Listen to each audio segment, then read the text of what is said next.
Hello NEET aspirants, welcome back. और आज हम अपने आगे का चैप्टर स्टार्ट करने वाले हैं। ये वीडियो आज का छोटा होगा, शॉर्ट वीडियो होगा, 10 से 15 मिनट का मैक्सिमम टू मैक्सिमम ये वीडियो होगा। रीजंस इसके दो हैं। सबसे पहली बात तो ये है कि मैं खुद बहुत बिजी हूँ, मेरे एग्जाम्स चल रहे हैं और इस वजह से मैं ज्यादा अभी नहीं अपलोड कर पाऊंगा। दूसरी बात, आज मेरी तबीयत भी अच्छी नहीं है। तो 20 फरवरी तक आप ये समझ लीजिए, 20 फरवरी तक क्या, मार्च तक आप ये समझ लीजिए, 10 मार्च तक शायद मेरे ऊपर नीचे एग्जाम्स होते रहेंगे। तो आप को मैं हफ्ते में 2 वीडियोस डालूंगा आपसे, और वो थोड़े लंबे वीडियोस होंगे, थोड़ा पैटर्न में चेंज आएगा। और लेकिन जैसे कि ह्यूमन फिजियोलॉजी कंप्लीट करने का वादा किया था, वो मैं करूंगा। स्टार्ट करते हैं आज का वीडियो। ये छोटा सा इंट्रोडक्शन है मेरे बारे में, कुछ ज्यादा इंपॉर्टेंट चीज नहीं है। ये इम्पोर्टेंट चीज है, नीट का पेपर कैसे होता है, किस तरह से होता है, कौन कौन से क्वेश्चंस आते हैं, किस तरह के क्वेश्चंस आते हैं, कौन एलिजिबल है कौन एलिजिबल नहीं है, बेसिक सी चीजें हैं, आपको पता है। ये तो आपको एटलीस्ट पता ही होना चाहिए, ठीक है। और ह्यूमन फिजियोलॉजी कंप्लीट करते हैं हम। स्टार्ट करते हैं आज के टॉपिक से, लिम्फ। आज हम लिम्फ के बारे में पढ़ेंगे। आपकी एनसीईआरटी की किताब में लिम्फ की एक प्रॉपर डेफिनेशन नहीं दे रखी है, लेकिन चूंकि अभी सिर्फ हम एनसीईआरटी ही कवर कर रहे हैं, इसलिए मैं वही वही चीजें बताऊंगा जो आपकी किताब में दे रखी है। लिम्फ को टिश्यू फ्लूइड बता रखा है, fluid present in the lymphatic system, ठीक है। इसमें ऐसे ऐसे एग्जाम्पल से समझा रखा है कि सेल्स के बीच में जो वाटर से वो जिन सेल्स के बीच में जो वाटर होता है, उसमें कुछ इंपॉर्टेंट फैट सॉल्युबल विटामिन्स और मिनरल्स और चीजें और कंपोनेंट्स जो है वो फ्लो करते हैं। तो वो टिश्यू फ्लूइड है, ऐसे ही समझा रखा है। उसी टिश्यू फ्लूइड को हम लिम्फ कहते हैं, ठीक है। तो it's a present in fluid present in the lymphatic system. Lymphatic system होता है हमारे बॉडी में, उसके अंदर जो फ्लूइड है उसको हम लिम्फ कह रहे हैं, ठीक है। ये कलरलेस फ्लूइड है, कंटेनिंग स्पेशलाइज्ड लिम्फोसाइट्स, जो कि इम्यून रिस्पॉन्स में हेल्प करती हैं। लिम्फोसाइट्स इनफैक्ट, साइट्स का मतलब होता है सेल, और लिम्फ का मतलब अभी आपको बताया, एक टिश्यू फ्लूइड है। यानी वो सेल्स जो इस टिश्यू फ्लूइड के अंदर रिसाइड कर रही है, उन्हीं को हम लिम्फोसाइट्स का नाम दे रहे हैं। लिम्फोसाइट्स का बेसिकली काम इम्यून रिस्पॉन्सेस में होता है। ये आगे भी आएगा जब मैं आपको 12th क्लास का ह्यूमन हेल्थ एंड डिसीज वाला चैप्टर पढ़ाऊंगा, उसमें भी आएगा। Important carrier for nutrients and hormones, ठीक है। उसके बाद है fat are absorb through lymph in the lacteals present in the intestinal villi. ये इंपॉर्टेंट है, दो तीन चीजें इंपॉर्टेंट है। पहली बात तो ये है कि fluid present in the lymphatic system. दूसरी बात, इम्यून रिस्पॉन्स के लिए रिस्पॉन्सिबल होता है, कलरलेस फ्लूइड होता है। न्यूट्रिएंट और हार्मोन्स को का इंपॉर्टेंट कैरियर है, और फैट एब्जॉर्ब होता है थ्रू लिम्फ। ये इंपॉर्टेंट है, fat absorb through lymph in the lacteals present in the intestinal villi. अब तो डाइजेशन वाला पार्ट नहीं है, लेकिन पहले जब था तो कनेक्ट करके अच्छा सवाल बनाया जा सकता था। और colourless fluid containing the specialised lymphocytes, immune system, जैसे कि बताया कि लिम्फोसाइट्स तोड़ के पढ़ेंगे तो लिम्फोसाइट्स यानी वो सेल्स जो कि लिम्फ सिस्टम में, लिम्फेटिक सिस्टम में प्रेजेंट है। ये एक बेसिक सा मैंने स्ट्रक्चर आपके सामने रख रखा है, ताकि आपके दिमाग में इमेज क्लियर हो। ये डायग्राम रटना नहीं है, बनाना नहीं है, केवल समझने के लिए, केवल एक पिक्चर क्लियर होनी चाहिए कि लिम्फेटिक सिस्टम हमारा पैरों से लेकर और बॉडी के हर एक पार्ट को छूता हुआ जा रहा है। पैर में है, इधर इधर मूवमेंट में है, स्पाइन के पास है, इधर है, सर में है, हाथों में है, पूरे इधर के साइड है, पूरा का पूरा ये जितना भी नेटवर्क है, ये आपका लिम्फ का नेटवर्क है, ठीक है। तो एक इम्पॉर्टेंट नेटवर्क है जो कि इम्यून रिस्पॉन्स के लिए, रेगुलेशन के लिए इम्पॉर्टेंट है। दूसरा, हार्मोन्स और न्यूट्रिएंट्स ट्रांसपोर्ट करता है। तीसरा, फैट अब्जॉर्प्शन में हेल्प करता है थ्रू लेक्टिकल्स, है ना, इन द इंटेस्टाइनल विलाई, ठीक है। ओके, स्टार्ट करते हैं। आज का बड़ा छोटा टॉपिक है, अगेन मैंने बताया था, सर्कुलेटरी पाथवेज का है, open and closed. Open arthropods and mollusc में पाया जाता है, क्लोज्ड एनालिट्स और कॉर्डेट्स में पाया जाता है। अब अगर मैं आपको एक छोटा सा होमवर्क दूं तो ये होगा कि एनिमल किंगडम्स में आपने एनिमल किंगडम तो पढ़ रखा है। एनिमल किंगडम में आता है आपका Porifera, Coelenterata, Ctenophora, Platyhelminthes, Aschelminthes, Annelida, Arthropoda, Mollusca, Echinodermata, Hemichordata, Chordata. ठीक है, 10 फाइलम्स है। 10 फाइलम्स में से आप ये मुझे बताइए कि कौन कौन से फाइलम्स में क्लोज सर्कुलेटरी सिस्टम होता है, कौन कौन से में ओपन सर्कुलेटरी सिस्टम होता है। राइट, ये आपका होमवर्क है आज का छोटा सा। ठीक है, तो जैसे कि हम पढ़ रहे थे कि दो तरह के हमारे पास सर्कुलेटरी सिस्टम्स हैं, एक ओपन सर्कुलेटरी सिस्टम है, क्लोज सर्कुलेटरी सिस्टम है। ओपन सर्कुलेटरी सिस्टम में जैसे इसके एग्जांपल्स आते हैं ऑर्थ्रोपोडजन मोलस्क। इसमें क्या होता है कि ब्लड पंप होता है by heart, passes through large vessels open into open spaces। इन इस ओपन स्पेसेस को साइनसेस भी कहते हैं। अभी ये सिर्फ और सिर्फ एक डायग्राम है, एक स्टेटमेंट है, एक फैक्ट है याद करने का। इसको मैं डायग्रामेटिकली अगली क्लास में एक्सप्लेन करूंगा। ये क्लास सॉरी, ये क्लास छोटी होने वाली है।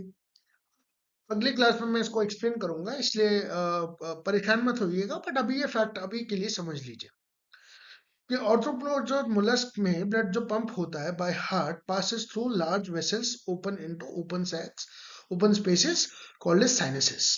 ओपन सैक्स भी कहते हैं इसे, SACS। ठीक है, नोज में क्या होता है कि पहली बात तो इसके एग्जांपल्स आते हैं, annelids and chordates pumped blood, blood pumped by heart is always circulated through closed network of blood vessels। Sorry, okay, ठीक है।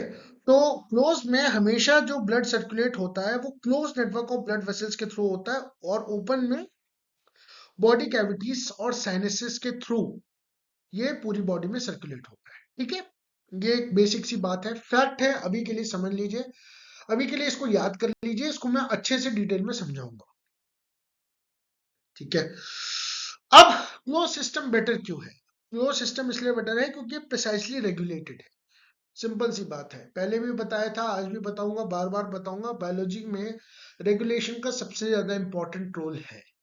जहां चीजें रेगुलेशन ज्यादा होता है वो चीज ज्यादा बेहतर है, क्योंकि रेगुलेशन अगर नहीं होगा तो नॉर्मल फिजियोलॉजी बिगड़ेगी, फिजियोलॉजी बिगड़ेगी तो उसके कॉन्सिक्वेंसेस खतरनाक हो सकते हैं। बहुत एक्सट्रीम केसेस में फेटल भी हो सकते हैं, बट अगर फिजियोलॉजी रेगुलेटेड रहेगी, इसीलिए हमारे पास, जब अगर आप हायर लेवल की बायो पढ़ेंगे, बायोकेमिस्ट्री पढ़ोगे, फिजियोलॉजी पढ़ोगे, जब आप मेडिकल में अपनी माइक्रोबायोलॉजी पढ़ोगे, पैथोलॉजी पढ़ोगे, और जो है होम्योस्टेसिस पढ़ोगे और हेमाटोलॉजी पढ़ोगे, ये जब सब्जेक्ट्स पढ़ोगे तो आप देखोगे कि बहुत सारे नेगेटिव फीडबैक और पॉजिटिव फीडबैक और सर्कुलेटरी वो सर्किट सिस्टम्स चलते हैं जो कि रेगुलेट करते हैं हर बायोलॉजिकल प्रोसेस को। तो क्लोज सिस्टम बेटर क्यों है? क्योंकि ये प्रिसाइसली रेगुलेटेड है।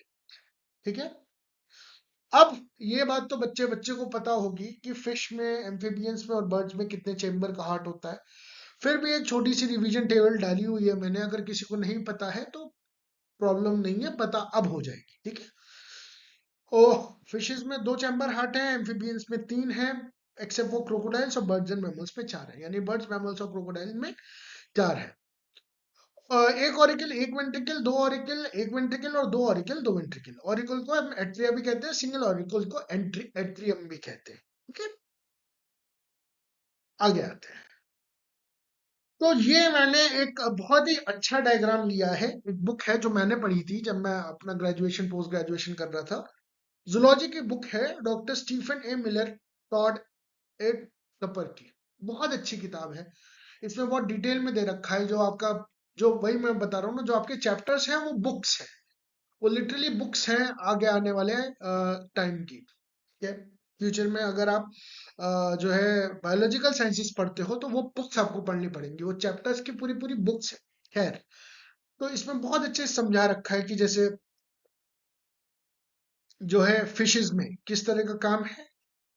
देखिए, अगर आप ध्यान से देखेंगे तो एक एट्रियम है, एक वेंट्रिकल है। ठीक है, एक एट्रियम है, एक वेंट्रिकल है। यहाँ पे आप देखेंगे एम्फीबियंस में एक एट्रियम है, एक वेंट्रिकल है, एक एट्रियम है, एक वेंट्रिकल है,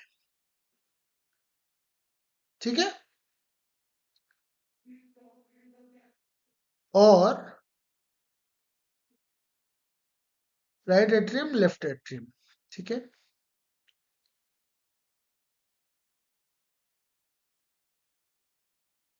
और यहां पे आप देखिए, एक एट्रियम, दो एट्रियम, एक वेंट्रिकल, लेकिन जो इनका वेंट्रिकल है वो प्रॉपरली सेपरेटेड नहीं है। यहाँ पे प्रॉपर है, यहाँ पे मैमल्स, क्रोकोडाइल्स, बर्ड्स और मैमल्स के केस में right atrium, right ventricle, left atrium, left ventricle, ठीक है, सब सेपरेटेड है। तो ये एक डायग्राम है जो मैंने आपकी सिर्फ और सिर्फ नॉलेज के लिए दे रखा है, ताकि आपकी अंडरस्टैंडिंग बेहतर हो। इसमें आप जितना भी पर्पल कलर का फ्लूइड वो देख रहे हैं, फ्लो देख रहे हैं, that is of mixed blood. ये बात याद रखिएगा, ठीक है। इतना भी पर्पल कलर का वो है फ्लूइड दिख रहा है आपको, ये मिक्स ब्लड का है। यानी एम्फीबियंस और रेप्टाइल्स में जो ब्लड होता है वो मिक्स ब्लड होता है, या आगे भी आपको समझ में आएगा, ठीक है। अब आइए, बहुत सिंपल तरीके से मैंने समझाने की कोशिश की है। फिशेस, ठीक है, फिशेस, फिशेस में क्या होगा, हार्ट जो है पंप आउट करेगा डीऑक्सीजनेटेड ब्लड को। डीऑक्सीजनेटेड ब्लड मतलब अ blood that is rich in carbon dioxide, ठीक है। ये देखो गिल्स को, गिल्स जैसे कि लंग्स काम करते हैं वैसे गिल्स काम करते हैं, breathing and exchange of gases में भी बताया था। ये क्या करेंगे, उस ब्लड को प्यूरिफाई करेंगे, ऑक्सीजनेटेड बनाएंगे, ऑक्सीजन रिच बनाएंगे, वो बॉडी पार्ट्स में चला जाएगा, ठीक है। बॉडी पार्ट से फिर से जो ब्लड ब्लड होगा वो जाएगा हार्ट की तरफ, और हार्ट ये पंप करेगा। तो आप देख रहे हैं एक सिंगल सिंगल सर्कुलेशन हो रहा है। हार्ट से जा रहा है गिल्स की तरफ, गिल से बॉडी पार्ट की तरफ, बॉडी पार्ट से फिर आ रहा है हार्ट की तरफ, हार्ट से जा रहा है गिल्स की तरफ, और गिल से बॉडी पार्ट की तरफ। तो ये एक सिंगल सर्कुलेशन है, एक साइकिल, ये लगातार चलती रहती है, चलती रहती है, चलती रहती है। और इसीलिए यहाँ पे सिंगल सर्कुलेशन होता है। कैसे गया ब्लड, गया कहाँ से, बॉडी पार्ट से हार्ट की तरफ, कौन सा, डीऑक्सीजनेटेड, डीऑक्सीजनेटेड ब्लड को हार्ट ने पंप किया, पंप को, पंपेड ब्लड को गिल्स ने प्यूरिफाई किया, ऑक्सीजनेटेड बनाया, और ऑक्सीजनेटेड ब्लड बॉडी पार्ट्स में गया। अब यहाँ पे दो चीज नोटिस करिए बहुत ध्यान से, इसी को कहते हैं, बहुत बेसिक सी चीजें हैं। मैंने डीऑक्सीजनेटेड ब्लड को डार्क रेड बनाया है और ऑक्सीजनेटेड ब्लड को थोड़ा ब्राइट रेड किया है। एक्चुअल में जो आप ब्लू और रेड पढ़ते हैं वो बेसिकली ब्लू और रेड नहीं होता, वो ऐसे ही होता है। जो आपका डीऑक्सीजनेटेड ब्लड होता है वो थोड़ा सा डार्क रेड होता है, और जो ऑक्सीजनेटेड ब्लड होता है, ऑक्सीजन रिच ब्लड होता है, वो थोड़ा सा ब्राइट रेड होता है। ये बात समझिएगा, ठीक है। ये समझाने का एक तरीका है, डिफरेंशिएट करने का एक तरीका है, ये रियल लाइफ में चीज देखी है मैंने, इसलिए मैं जानता हूँ। तो ये आप सिंगल सर्कुलेशन याद रखिए फिशेस के बारे में। अब आते हैं हम एम्फीबियंस और रेप्टाइल्स के बारे में। ये थोड़ा सा कंफ्यूजिंग है, ये जब मैं पढ़ता था तब भी थोड़ा कंफ्यूजिंग था, और जब मैं पढ़ा रहा हूँ तब भी ये कंफ्यूजिंग है, लेकिन इसको ठीक से समझने की कोशिश करेंगे। बाकी इसके बारे में पूरा एक डिटेल्ड वीडियो मैं पूरे 10 मिनट का आराम से आपको बहुत अच्छे से समझाऊंगा, ठीक है। लंग्स, गिल्स या स्किन, मैंने फिर बताया लंग्स, गिल्स, स्किन, वो क्या करेंगे, या ऑक्सीजनेटेड ब्लड लाएंगे, कहाँ पे, लेफ्ट एट्रियम में लाएंगे। कहाँ लाएंगे, लेफ्ट एट्रियम में। बॉडी पार्ट से डीऑक्सीजनेटेड ब्लड राइट एट्रियम में जाएगा। ये दोनों ब्लड एक वेंट्रिकल में मिक्स होंगे, इसीलिए यहाँ पे मिक्स्ड ब्लड लिखा हुआ है मैंने। देखिए कुछ डीऑक्सीजनेटेड का पार्ट है, कुछ ऑक्सीजनेटेड का पार्ट है, और यही ब्लड जो है वो पंप आउट होगा। इसीलिए एम्फीबियंस में और रेप्टाइल्स में मिक्स्ड ब्लड चलता है, वहां पे प्योर ऑक्सीजनेटेड और डीऑक्सीजनेटेड ब्लड का सेपरेशन नहीं है, ठीक है। फिर से सुनेंगे, गिल्स और लंग्स और स्किन में ऑक्सीजनेटेड ब्लड है जो लेफ्ट एट्रियम रिसीव करता है, तो बॉडी पार्ट से deoxygenated blood right atrium receive करता है। ये दोनों ब्लड एक वेंट्रिकल में जाके मिक्स होते हैं और ये सर्कुलेट, ये समझाने के लिए मैंने ये ऐसी चीजें बताई हैं। इतना सिंपल और इतना स्ट्रेट फॉरवर्ड नहीं होता है। वो मिक्सिंग कैसे होती है, उसके क्या क्या कॉम्प्लिकेशंस होते हैं, उसकी वजह से क्या क्या फिजियोलॉजिकल चेंजेस आते हैं, वो भी मैं आपको पढ़ाऊंगा, पर आज नहीं। ठीक है, ये मैं आपको डिटेल में बताऊंगा बाद में। आपके एनसीईआरटी से उठाया है मैंने ये सारा टॉपिक, और एक फ्लोट डायग्राम के थ्रू आपको समझाने की कोशिश करेंगे। ये एग्जैक्टली exactly सही नहीं है, प्लीज रिमेंबर दैट। बट जब आप नीट के पेपर सॉल्व कर रहे हैं, जो कि आपकी किताब, आपकी जो सिलेबस है उसमें सिर्फ एनसीईआरटी का मेंशन है, इसलिए हमें एनसीईआरटी के हिसाब से थोड़ा बहुत चलना पड़ेगा। ठीक है, आगे चलते हैं। बर्ड्स एंड मैमल्स का तो आप लोगों को पता है। ठीक है, इसमें क्या है, डीऑक्सीजनेटेड ब्लड राइट आर्टरिया में आता है, उसके बाद राइट आर्टरिया से राइट वेंट्रिकल्स में जाता है, और ऑक्सीजनेटेड ब्लड लेफ्ट एट्रिया से लेफ्ट वेंट्रिकल्स में जाता है। केवल आज का काम सिर्फ इतना ही था। Ventricles pump the blood without any mixing. Ventricles कहाँ पंप करेंगे ब्लड? देखिए, एक चीज को और समझिए कि एट्रिया ब्लड कलेक्ट करता है, वेंट्रिकल्स ब्लड पंप करते हैं। अब जिन्होंने भी थोड़ा बहुत पढ़ रखा है वो उनको वो जानते हैं कि राइट वेंट्रिकल से जाएगा एओर्टा में, एओर्टा से जाएगा लंग्स में, लंग्स से प्यूरिफाई होगा, उससे लेफ्ट एट्रिया से लेफ्ट वेंट्रिकल आएगा, बॉडी फ्लूइड्स में जाएगा और चला जाएगा। ठीक है, फिर superior vena cava, inferior vena cava, वो सब अभी नहीं, वो सब अगली लेक्चर में। ठीक है, और